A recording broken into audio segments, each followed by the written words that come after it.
Hi hello ನಮಸ್ಕಾರ friends. ಇವತ್ತಿನ recipe ಬಂದು ಬಿಸಿ ಬಿಸಿ ಬಜ್ಜಿ. ಏನಪ್ಪ ಇವರು ಬಜ್ಜಿ ತೋರಿಸ್ತಿದ್ದಾರೆ ಅಂತ ಅಂದ್ಕೊಳ್ತೀರಾ? ಇದರಲ್ಲೇ ಇದೆ ಒಂದು ಟ್ವಿಸ್ಟು. ವೀಡಿಯೋನ ಫುಲ್ ನೋಡಿ, ಎಲ್ಲೂ ಸ್ಕಿಪ್ ಮಾಡಬೇಡಿ. ಅದಕ್ಕಿಂತ ಮುಂಚೆ ನನ್ನ ಚಾನಲನ್ನು ಹೊಸದಾಗಿ ನೋಡೋರು ಸಬ್ಸ್ಕ್ರೈಬ್ ಮಾಡಿ ನೋಡಿ, ಪಕ್ಕದಲ್ಲಿರುವ ಬೆಲ್ಲೈಕನ್ನ ಕ್ಲಿಕ್ ಮಾಡಿ. ವಿಡಿಯೋ ಇಷ್ಟ ಆದಲ್ಲಿ ನಿಮ್ಮ ಫ್ರೆಂಡ್ಸ್ ಹಾಗೆ ಫ್ಯಾಮಿಲಿ ಜೊತೆ ವಿಡಿಯೋನ ಶೇರ್ ಮಾಡಿ. ನಾನಿವತ್ತು ಮಾಡ್ತಿರೋವಂಥದ್ದು ಆರೋಗ್ಯಕರವಾದಂತಹ ದೊಡ್ಡ ಪತ್ರೆಯಿಂದ ಮಾಡ್ತಿರೋವಂಥ ಬಜ್ಜಿ. ಇದು ಆರೋಗ್ಯಕ್ಕೆ ತುಂಬಾ ಒಳ್ಳೆಯದು. ಇದ್ರ ಬೆನಿಫಿಟ್ನ ನಾನು ವಿಡಿಯೋದಲ್ಲಿ ಹೇಳ್ತಾ ಹೋಗ್ತೀನಿ, ಹಾಗೆ ವಿಡಿಯೋ ಸ್ಕಿಪ್ ಮಾಡಬೇಡಿ ನೋಡಿ.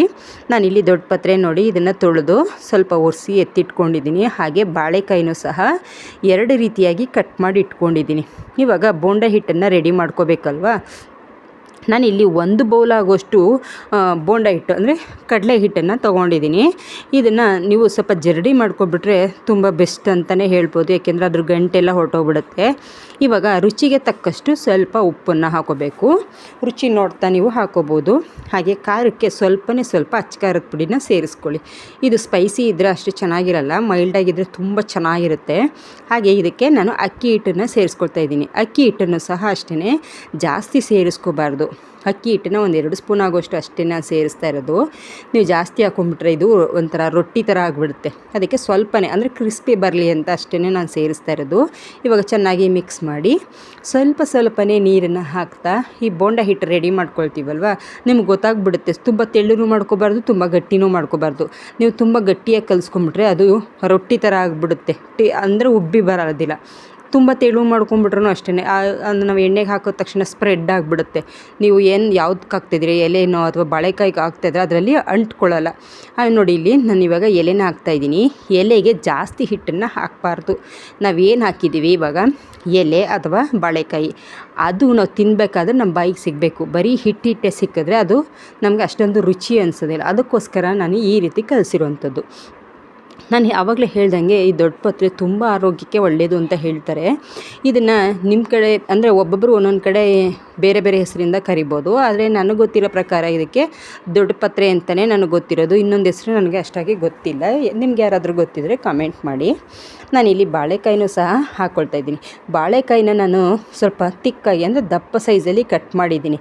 ಹಿಟ್ಟು ಜಾಸ್ತಿ ಆಗಿದೆ ಅಂತ ಅನ್ಕೋಬೋದು ನೀವು, ಇಲ್ಲ, ಸ್ವಲ್ಪ ಅದು ಹಾಕಿರೋವಂಥದ್ದು.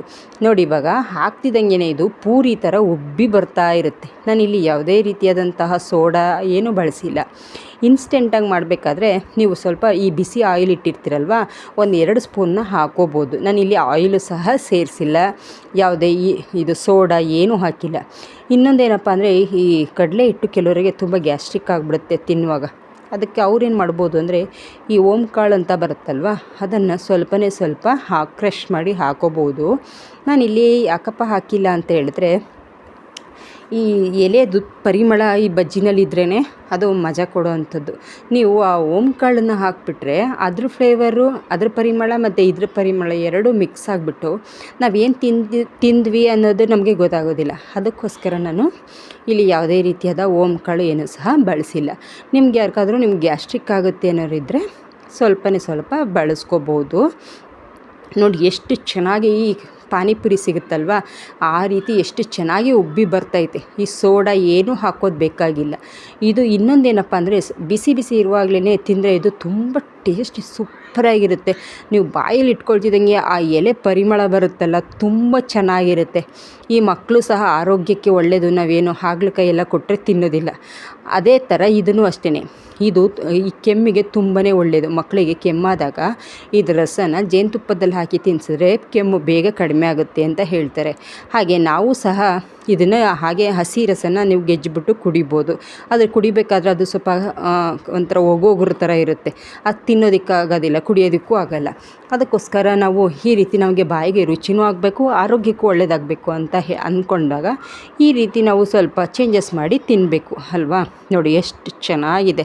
ಇದನ್ನಂತೂ ನೀವು ಮಿಸ್ ಮಾಡಲೇಬೇಡಿ ಫ್ರೆಂಡ್ಸ್. ನಿಮ್ಮ ಅಕ್ಕಪಕ್ಕ ಎಲ್ಲಾದರೂ ಈ ದೊಡ್ಡ ಪತ್ರೆ ಸಿಕ್ಕಿದ್ರೆ ಒಂದ್ಸಲ ಟ್ರೈ ಮಾಡಿ ನೋಡಿ, ಒಳ್ಳೆ ಪೂರಿ ಥರ ಇರುತ್ತೆ. ನಾನಿಲ್ಲಿ ಯಾವುದೇ ಸೋಡಾ ಏನೂ ಬಳಸಿಲ್ಲ, ಆರೋಗ್ಯಕ್ಕೂ ತುಂಬ ಚೆನ್ನಾಗಿರುತ್ತೆ. ಈ ರೆಸಿಪಿ ಇಷ್ಟ ಆದಲ್ಲಿ ನನ್ನ ಚಾನಲ್ನ ಸಬ್ಸ್ಕ್ರೈಬ್ ಮಾಡಿ ನೋಡಿ, ಪಕ್ಕದಲ್ಲಿರುವ ಬೆಲ್ಲೈಕನ್ನ ಕ್ಲಿಕ್ ಮಾಡಿ.